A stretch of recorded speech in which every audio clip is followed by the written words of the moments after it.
lado de la dinámica donde vamos a ver o vamos a estudiar algunas fuerzas interesantes que nos van a salir en los problemas. La primera fuerza interesante, la fuerza gravitatoria o también llamada fuerza peso, P. La ley de gravitación universal de Newton, que se verá más extensamente en el segundo de bachillerato, en física, nos dicen que todos los cuerpos que tienen masa se atraen con una fuerza que es directamente proporcional al producto de su masa e inversamente proporcional a la distancia al cuadrado. Y además es una fuerza atractiva siempre.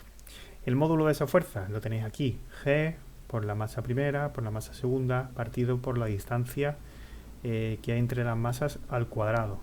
¿Qué es G? Pues G es la constante de gravitación universal. Fijaros, universal. Esa constante vale lo mismo en cualquier parte o en cualquier punto del universo. ¿Cuánto vale G? Pues aquí lo tenéis, 6,67 por 10 elevado a menos 11 Newton metro cuadrado partido kilogramo cuadrado. Si en la expresión anterior sustituimos G, una de las masas, más masa de la Tierra, y el radio de la Tierra al cuadrado, obtenemos la G minúscula, que sería la intensidad del campo gravitatorio, o lo que llamamos también aceleración de la gravedad o gravedad terrestre. Si sustituimos 6 por 10 elevado a 24 kilogramos, que es la masa de la Tierra, sustituimos el radio de la Tierra, que es aproximadamente 6,4 por 10 elevado a 6 metros, y sustituimos el valor de G, obtenemos un valor aproximado de 9,81 newton partido kilogramo o metros por segundo al cuadrado. Fijaros, el peso, la fuerza peso, es la masa por el valor de G, ¿vale? Que en los problemas pues usaremos 9,81 o 10, dependiendo de lo que nos indiquen los datos del problema. Cosas importantes acerca de la fuerza peso o fuerza gravitatoria. Bueno, el peso es la fuerza gravitatoria que sufre una masa m que está en la superficie de la Tierra. Su dirección y sentido siempre es hacia el centro de la Tierra. Eso es importante. Fijaros, aquí tenemos un cuerpo que está apoyado en una superficie horizontal y un cuerpo apoyado en una superficie o en un plano inclinado.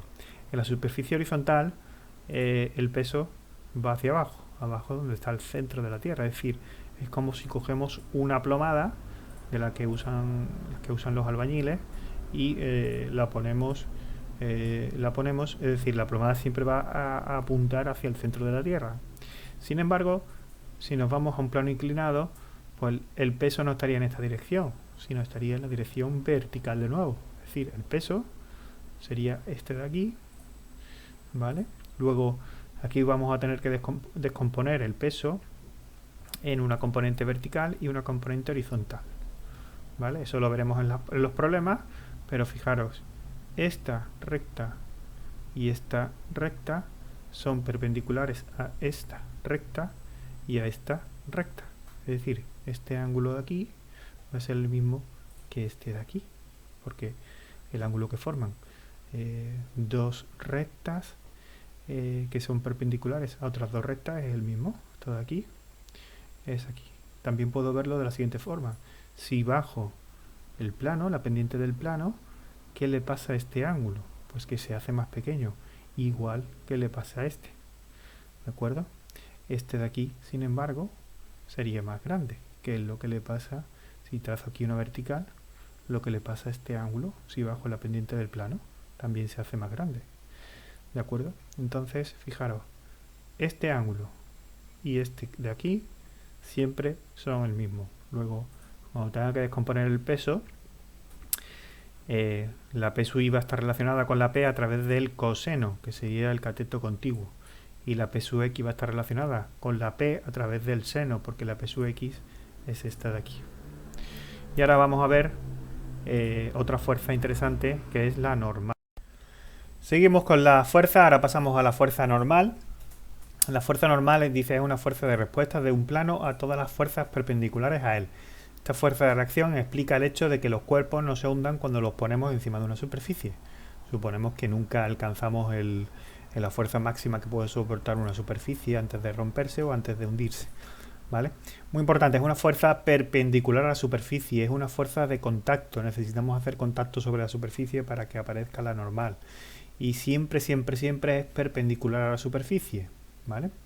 Y es una fuerza de respuesta a todas las fuerzas que actúan sobre el plano, fuerzas perpendiculares. Fijaros, en la situación anterior, que hemos visto el peso, aquí tendríamos que la superficie ejerce sobre el cuerpo una fuerza normal, ¿de acuerdo?, que es igual que la fuerza peso en este caso, ¿vale? Porque nada más que hay una fuerza para abajo y una fuerza para arriba, y el bloque está estático, está parado. Luego en módulos la fuerza normal y la fuerza peso son iguales. Y la fuerza normal es perpendicular. Fijaros, en esta situación es cuando se ve mejor la dirección de la fuerza, porque la fuerza peso hemos dicho que siempre va hacia el centro de la Tierra, y la fuerza normal siempre es perpendicular a la superficie. La superficie en este caso es esta de aquí. Luego la fuerza normal es perpendicular a la superficie hacia arriba, es decir, hacia el cuerpo, y en este caso la fuerza normal va a ser igual a P sub I, que sería la componente vertical del peso. ¿De acuerdo? Seguimos con la tercera fuerza de interés para su estudio. Sería la fuerza de rozamiento, representada por F sub R. Es una fuerza entre superficies de contacto debido a la rugosidad de las mismas. Es una fuerza paralela a la superficie. ¿De qué depende esta fuerza de rozamiento? Depende de la rugosidad de la superficie y de la intensidad de contacto. Fijaros, aquí tenemos un término nuevo que sería el coeficiente de rozamiento, representado por la letra griega mu. Rugosidad de la superficie, eso viene representado por el coeficiente de rozamiento, es decir, las superficies más rugosas van a tener un coeficiente de rozamiento mayor. Las superficies más lisas tendrán un coeficiente de rozamiento más pequeño, depende de la naturaleza de la superficie. Intensidad de contacto, expresado por la normal. Fijaros, ¿cuál es la expresión del módulo? El módulo de la fuerza de rozamiento va a ser igual a el coeficiente de rozamiento por la normal. Fijaros, la normal es la resultante o la respuesta de la resultante de las fuerzas aplicadas sobre la superficie. Es decir, fijaros, si yo pongo el bloque anterior que hemos visto en la situación anterior, le pongo o nos ponemos encima y apretamos con nuestro peso a través de la mano sobre el bloque, esa normal va a aumentar, luego va a aumentar la fuerza de rozamiento. Es muy importante también es que es la primera fuerza de las que han aparecido que es no conservativa. De momento nos basta con saber que una fuerza no conservativa va a implicar que la energía mecánica del sistema no se conserva, es decir, en los movimientos, cuando veamos el tema de energía, los movimientos que tengan asociado un rozamiento, la energía mecánica no se va a conservar, se va a perder en forma de trabajo de esa fuerza de rozamiento. Ya veremos el qué o cómo lo hacemos. Lo importante ya es que sepáis que es una fuerza no conservativa. Las demás sí eran conservativas, esta es no conservativa. Otra cosa muy importante, fijaros, yo estoy relacionando la fuerza de rozamiento con la normal, pero los módulos. ¿Por qué los módulos? Porque acabamos de decir que la fuerza de rozamiento es una fuerza paralela a la superficie y la fuerza normal hemos visto en el apartado anterior que es una fuerza perpendicular a la superficie. Luego el vector nunca van a ser iguales, son perpendiculares la fuerza de rozamiento y la normal. Luego nunca podéis escribir esta relación de aquí abajo que he puesto, ¿de acuerdo? No podéis escribir que la fuerza de rozamiento en vector es el coeficiente por la normal. Eso estaría totalmente mal y sería un error conceptual grave. Después, respecto al coeficiente de rozamiento, existen dos tipos, un coeficiente estático y un coeficiente dinámico. En general, o bueno, siempre, el coeficiente estático es mayor o igual que el dinámico. Realmente es mayor, es muy raro que sea igual, siempre es un poco mayor que el dinámico.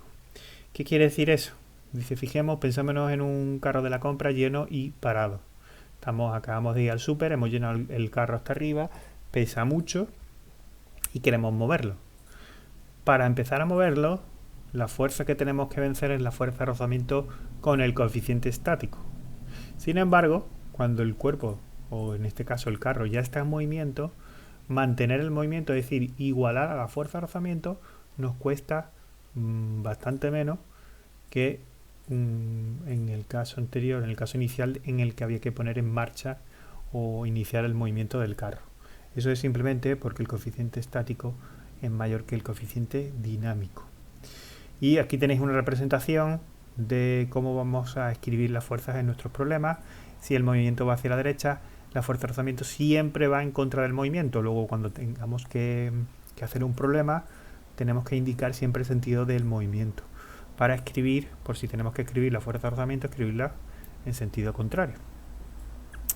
Pasamos a la cuarta fuerza que va a aparecer en nuestros problemas, que es la fuerza tensión.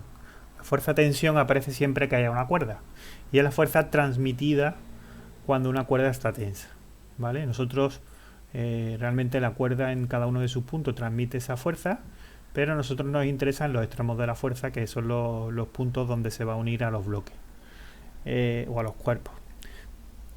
Fijaros, una idea importante es que si la cuerda es la misma, el valor de la tensión es el mismo. Es decir, si yo uno dos cuerpos con la misma cuerda, esa cuerda está tensa, la tensión que sufre un cuerpo por la fuerza de la cuerda es la misma que la que sufre el otro, ¿vale? Y en los problemas vamos a suponer que no superamos la tensión máxima de la cuerda, es decir, la tensión máxima sería la tensión de rotura de la cuerda, ¿vale? Siempre vamos a suponer que nuestra tensión está por debajo. Luego vamos a dibujar la fuerza de la manera que tenemos aquí y ya veremos con más detalle cómo vamos a utilizar esa fuerza en nuestros problemas. Para terminar con las fuerzas de especial interés para su estudio, vamos a ver la fuerza elástica. La fuerza elástica es una fuerza recuperadora que normalmente actúan en los muelles cuando los deformamos, es decir, cuando los movemos de su posición de equilibrio. ¿De qué depende la fuerza elástica? Va a depender de dos factores. El primero, del tipo de material o el tipo de muelle, es decir, tanto del material que está hecho el muelle o de cuántas vueltas tiene el muelle. Eso va a venir expresado por la K, que es la constante del muelle, y también depende de la deformación realizada, es decir, de cuánto estiremos o comprimamos el muelle, ¿de acuerdo? Eso viene representado o viene expresado por delta de X. Y ahí tenéis la expresión de la fuerza elástica, que es la ley de Hooke. La ley de Hooke me relaciona la fuerza con la K, que es la constante del muelle, por lo que se ha desplazado o comprimido el muelle. Y el menos expresa que esa fuerza se va a oponer a ese desplazamiento, ¿vale? El delta de X en módulo va a ser la X menos X sub 0, donde X sub 0 es la posición de equilibrio del muelle, ¿vale? Vamos a ver ahora unos casos en el que tenemos el muelle, este sería el muelle en sí, sin comprimir y sin estirar, sería en su posición de equilibrio. La posición de equilibrio, pues desde el punto donde empieza el muelle hasta el extremo del muelle. Y fijaros, en este caso comprimimos el muelle. Si comprimimos el muelle, vamos a tener que la longitud del muelle ahora es X y X es más pequeña que X sub 0. Al comprimirlo, la distancia o la posición del muelle es menor que la posición de equilibrio natural del muelle, por lo que delta de X va a ser negativo, es decir, la fuerza es positiva. Es decir, el delta de X va hacia la izquierda y la fuerza va para la derecha. Por eso se dice que es una fuerza recuperadora, va a recuperar esa posición de equilibrio. Igualmente, si estiramos el muelle, vamos a conseguir que la longitud del muelle sea mayor que la longitud o la posición de equilibrio del muelle. Es decir, la X va a ser mayor que X sub 0.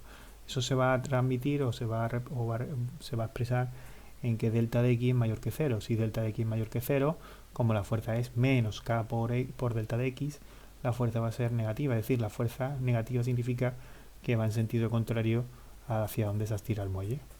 En los problemas vamos a suponer que no superamos el límite elástico del muelle, es decir, el límite elástico sería el punto a partir del cual el muelle se deforma permanentemente, no recupera su posición, su posición original, ¿de acuerdo?